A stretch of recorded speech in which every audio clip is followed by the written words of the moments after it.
Opo. Pinadala ng Panginoon yon. Pinadala. Hindi lang na-identify kasi doon lang siya lumabas during 1,260 days.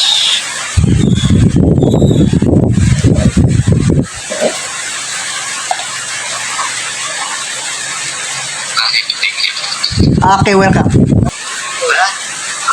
Opo. Kayong mabubuhay sa 1,000 years. Glorified body na ba? Mayroong hindi glorified. Mayroon. Okay, basa tayo. Tayo lang ha. Okay, Matthew chapter 16. Matthew chapter 16. Verse 26. Mayroong mga physical din. Pumasok paano sila dumami pag walang physical? Kaya yung nabuhay muli bagay.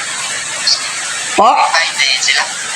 Yung Yung sa first resurrection.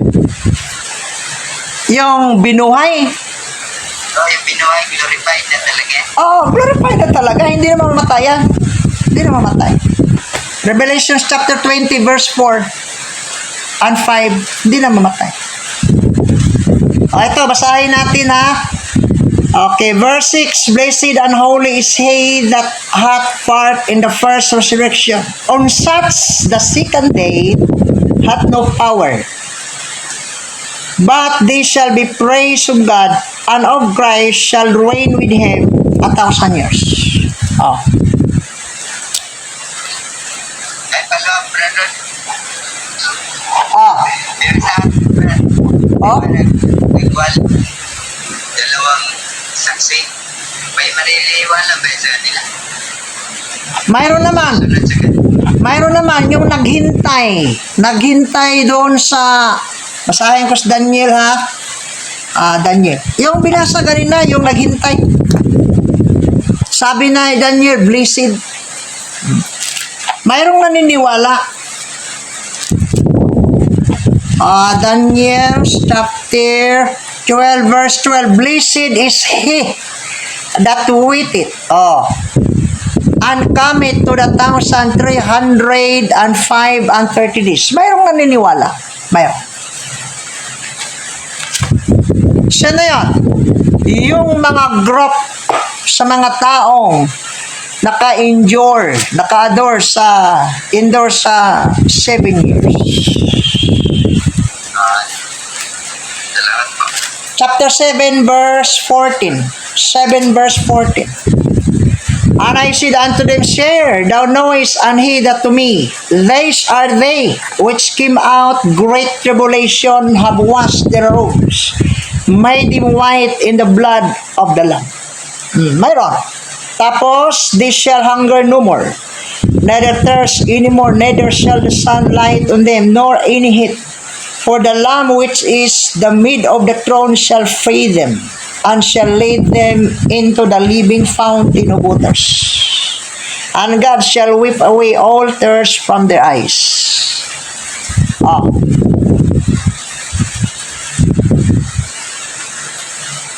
Okay na po. Okay na. Next. Brother, follow up lang doon sa question ni Arne kanina. Can we assume na yung two witnesses ay buhay na sila during the dispensation of grace? Ay, walang record doon. Bigla na lang siyang lumabas doon sa 1,200 days. Pero prophesied na merong two candlesticks. Doon sa Zacarias. Apo. So, hindi naman siguro pwedeng sabihin natin na bigla lang silang lumitaw doon sa after dispensation of grace na hindi sila nabubuhay during dispensation of grace. Pero wala.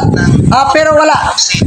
Pero wala tayong record kasi next question mo, tatanungin mo ako na mayroon ba tayong makita sa Greece eh. Alam ko yung next question. Wala nga tayong record. Bigla na lang siyang lumitaw doon sa 1,200 days. Pero wala tayong record na makunan saan ba sila galing, sinong ama. Katulad ni John the Baptist ba? Di ba si John the Baptist? Anak siya ni Zacarias, pero sa makatuwid siya si Elijah. Pero sa pamagitan ni Elizabeth, ipinanganak kasi may record, sinabi ni Kristo. Pero kung akong itanungin mo, wala naman tayong maibigay na record. Bigla na lang siya doon lumabas sa 1,260 days. Welcome.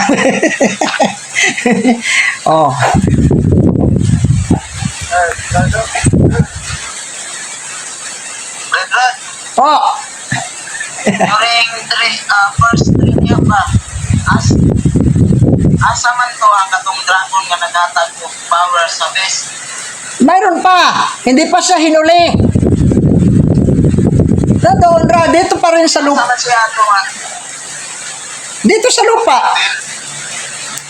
Dito siya sa lupa. Kaunti na lang yung time niya. Chapter 12. Revelation. Dito sa lupa, pero yung ginamit niya, katulad ba ngayon?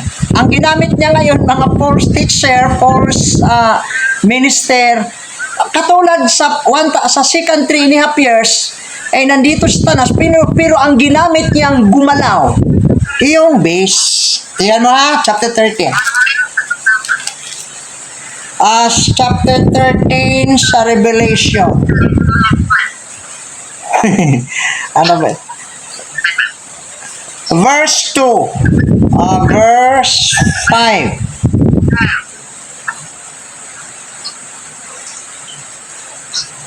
Chapter 13 verse 4, and they worship the dragon. Ito na. And they worship the dragon which give power unto the beast. And they worship the beast, saying, so is like unto the beast, who is able to make war with him. And there was given unto him a mouth speaking great things, and blasphemies, and power was given unto him to continue 40 and 2 months. Sino nagbigay? Yung dragon. Sino binigyan ng kapangyarihan? Yung beast. Ang beast ang gumagawa. Katulad sa chapter 12, yung nilitis ang babae, yung remnant of Israel. Hindi naman literal nga si Satanas taga naglitis. Ang beast, kasi ayaw niya magbinta, magbigay ng pagkain pag walang mark. Ito ha, sa verse 14, unto the woman were given 2 wings, the great eagle, that she might fly into the wilderness, into her place where she is nourished, for a time and times, half of time, from the face of the serpent. And then 15, and the serpent cast out of his mouth water and flood after the woman, and he might cause her to be carried away in the flood. And the earth helped the woman, and the earth opened her mouth and swallowed up the flood which the dragon cast out of his mouth. Nandito ra ang dragon sa lupa, and the dragon was wroth with a woman, and went to make war with the remnant of her seed. Dito ra sa lupa, hindi pa siya hinuli. Pero pag 1,000 years na, pagtungo na doon sa 1,000 years, ay i-arrest na siya sa Angels, chapter 20, i-arrest. Pati yung two witness, pati yung beast at saka yung false prophet, huhulihin rin, ihagis doon sa dagat-dagatang apoy, at saka yung dragon, hulihin ng angels, itapon doon sa bottomless pit. Chapter 20, verse 1. Okay po, salamat. Kaya nasana yung iba. Bakit hindi nagtanong yung iba? Hindi siya napakinggan kasi maingay yung ulan.